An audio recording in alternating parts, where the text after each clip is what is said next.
ஓட்டு போட்டு முடிச்சாச்சு, இனிமே அமைதியா இருக்கலாம் அப்படின்னு இல்லாம விறுவிறுப்பா அடுத்த கட்ட வேலைகளை ஆரம்பிச்சிட்டாரு தாவேகா தலைவர் விஜய் அவர்கள். பனையூர் தலைமை அலுவலகத்துல கடந்த 2 நாளா சீரியஸான மீட்டிங் நடந்திருக்கு. இதுல என்ன ஸ்பெஷல் அப்படின்னா, தாவேகா தலைமை ஒரு ரகசிய உள்முக கல ஆய்வு, அதாவது இன்டர்னல் சர்வே நடத்திருக்காங்க. அதாவது ஒவ்வொரு பூத்லயும் எத்தனை ஓட்டு தாவேகாவுக்கு விழுந்திருக்கும் அப்படின்னு ஒரு கணக்கெடுப்பு. இந்த ஆய்வோட முடிவுல சில தொகுதிகளில் தாவேகாவுக்கு வெற்றி வாய்ப்பு ரொம்ப பிரகாசமா இருக்கிறதா தகவல் கிடைச்சிருக்கு. குறிப்பா 50,000க்கும் அதிகமான வாக்குகளை அசால்ட்டா வாங்குவாங்க அப்படின்னு எதிர்பார்க்கப்படுற அந்த 40 முக்கிய வேட்பாளர்களை மட்டும் தனியா பனையூருக்கு கூப்பிட்டிருக்காங்க.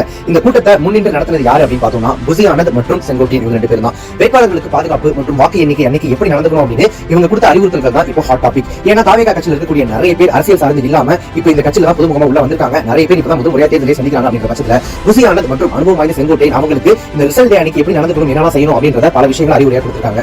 வாக்கு எண்ணிக்கை அன்னைக்கு, அதாவது மே 4 அன்னைக்கு கவுண்டிங் சென்டர்ல என்ன நடக்கணும் அப்படின்றத ரொம்ப தெளிவா அவங்களுக்கு சொல்லியிருக்காங்க. முதல்ல துல்லியமான சரிபார்ப்பு, அதாவது ஒவ்வொரு ரவுண்ட் முடிஞ்ச உடனே டிஸ்பிளே வர நம்பர்ஸும் உங்ககிட்ட இருக்கிற கணக்கும் சரியா இருக்கான்னு செக் பண்ணணும். சின்ன வித்தியாசம் இருந்தா கூட உடனே கேள்வி கேட்கணும். இரண்டாவது, அலட்சியம் கூடாது. நாம முன்னிலையில தான் இருக்கோம், ஜெயிச்சிருவோம் அப்படின்னு ஒரு ரவுண்ட்ல தெரிஞ்சாலும் கூட கடைசி வரைக்கும் அந்த விழிப்புணர்வு குறையவே கூடாது. தேர்தல் ஆணையத்தோட அபிஷியல் ரிசல்ட் வர வரைக்கும் சீட்ல இருந்து எழுந்து கூட போகக்கூடாது அப்படின்னு சொல்லி ஸ்ட்ரிக்ட்டா ஆர்டர் கொடுத்திருக்காங்க. இப்போ நம்ம பார்க்க போறதுதான் இந்த மீட்டிங்கோட மிக முக்கியமான ஹைலைட். வழக்கமா புதுசா அரசியலுக்கு வரவங்க ஓட்டு வாங்குறதுல காட்டுற ஆர்வத்தை அதை எண்ணி முடிக்கிற வரைக்கும் காட்டுறது இல்லைங்க. ஆனா விஜய் இங்க தான் எந்த அளவுக்கு ஷார்ப்பா காய் நகர்றாரு அப்படின்றது நமக்கு சம சர்ப்ரைசிங்கா இருக்கு.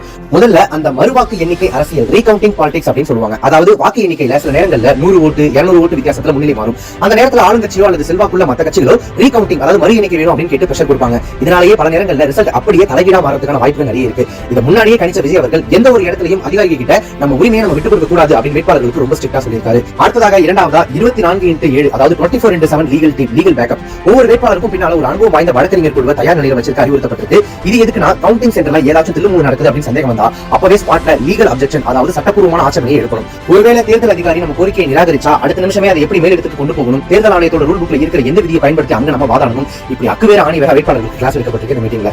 மூன்றாவதாக படிவம் 17C, அந்த மாஸ்டர் கார்டு. வாக்குப்பதிவு முடிஞ்சப்போ பூத் ஏஜென்ட்கள் வாங்கின படிவம் 17C, ஃபார்ம் 17C அப்படின்னு சொல்லுவாங்க. அதனுடைய நகல் ரொம்ப ரொம்ப முக்கியம். மிஷின்ல இருக்கிற ஓட்டும் உங்க கையில இருக்கிற கணக்கும் ஒரு புள்ளி கூட மாறக்கூடாது. ஒரு சின்ன வித்தியாசம் வந்தாலும் உடனே அந்த ரவுண்ட் ரிசல்ட்டை நிறுத்த சொல்லி சட்ட போராட்டம் நடத்த வேட்பாளர்கள் தயாராகணும் அப்படின்னு சொல்லியிருக்காங்க.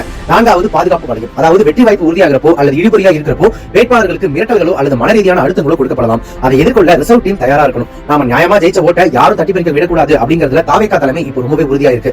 நிஜமாவே சொல்லணும் அப்படின்னா, ஒரு பழைய பழுத்த அரசியல் கட்சி எந்த அளவுக்கு நுணுக்கமா பிளான் பண்ணுவாங்களோ அந்த அளவுக்கு விஜய் இந்த சட்ட ரீதியான பாதுகாப்பை பலப்படுத்தியிருக்காரு. இது தாவேகாவை வெறும் ஒரு ரசிகர் மன்றமா பார்க்காம ஒரு முறையான அரசியல் கட்சியா நம்மள பார்க்க வைக்குது.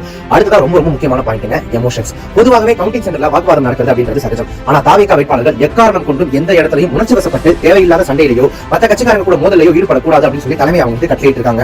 ஜனநாயக முறைப்படி நம்ம ஜெயிச்சோமா, அந்த வெற்றியை கண்ணியமா நம்ம ஏற்றுக்கணும். சண்டை போட்டு பேருக்கு எடுத்துக்காதீங்க, அமைதியா இருந்து சாதிப்போம் அப்படின்றதுதான் விஜயனுடைய பாலிசியா இருக்கு. இந்த முதிர்ச்சியான அணுகுமுறை அரசியல் வட்டாரத்திலேயே பலரையும் குறுமுக ஏற்ற வச்சிருக்கு.